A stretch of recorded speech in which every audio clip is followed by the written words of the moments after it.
Hey, it has been a fun week around here. As many of you know, this is coming up a little bit late because I just got back from a trip to Southern California, kind of combining a few things. A little softball and a little hanging out with Matt B and playing some rock and roll tunes. It was really cool. We were working on some old standards. And there's one that is not in the target program yet, but I'm thinking about it. But we did get to some other cool classics. It is Friday the 13th. And I hope everybody had a chance to check out the Doobie Brothers lesson we did at the top of the week. And I have been really trying to get to songs that have been high on the list for a while. And as you probably know, if you've been following the forum and everything else, that we broke into some classics by Cat Stevens this week.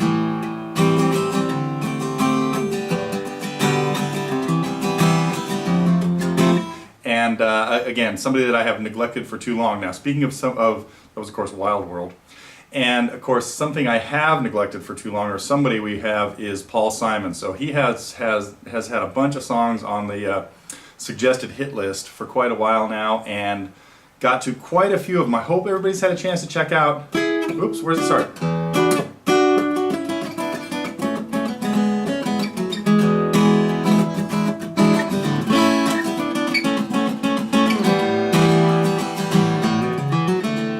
Anyway, that was a lot of fun because that was the tune that came out today.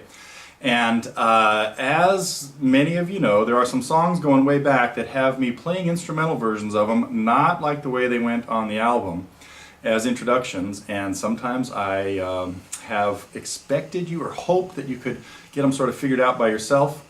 There's one that I've worked out a little arrangement, and it's exactly in the lesson. So if you want to have a fancy intro to Mrs. Robinson, and along those lines also worked out the instrumental. We did a little finger picking thing on the Boxer. Now this is of course not what happens on the album, but what does happen on the album is there's an instrumental playing that part. It is not a guitar solo, but in my lesson on the Boxer, it is. So for those of you that want to get into a little bit more intricate finger picking, we of course got to the Boxer as well this week. What was the other song? Oh yeah! No, not this. I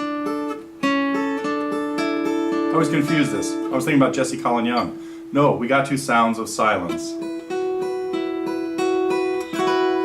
And with those Paul Simon songs, they have been really fun to put together because a lot of them have a very specific either intro or part to them, and as most of you know, I really like to be accurate about stuff like that. So trust me, what you're seeing in Sounds of Silence, The Boxer, and Mrs. Robinson is the way it went. Of course, they capoed that.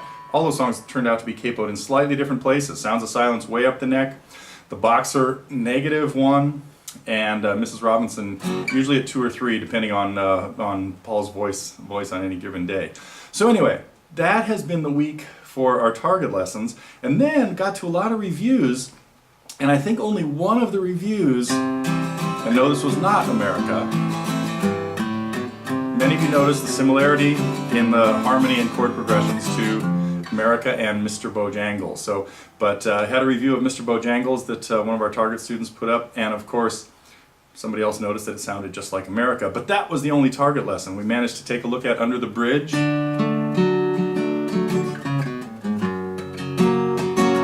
So appreciated that. We had a Doors tune, The Crystal Ship, that we had a review of, and American Pie, another classic that I hope to be putting into the target program somewhere down the line. And then a Paul Simon tune. No, it wasn't that one. It was Kathy's song.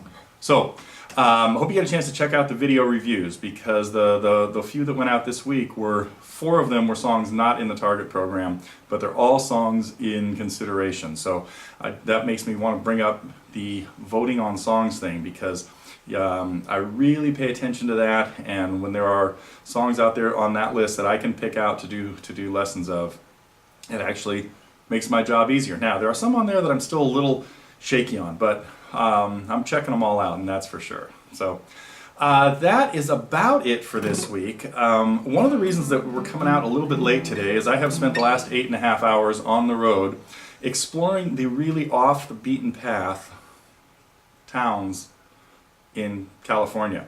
So anybody that's driven up Highway 5 from Southern California to Northern California, or vice versa, has seen signs that steer you to little towns that you probably have never gone to. Well, today I took the off the beaten path route. I stayed off of 5 for the most part and visited towns of 200 and 300 people: Maricopa, Taft, Avenal, Coalinga, and then kind of cut through the mountains to Hollister. So if you want to check that out on a map, that was the first part of my day before I could get to the news, and frankly, I had a blast. It was deserted in all those places. So the music for the trip consisted of a really obscure, couple of obscure semi-progressive bands. If you want to know a little bit more about some of the weird stuff that I might listen to while I'm driving, check out Griffin and Curved Air. That's it for this week. I'll see you next week.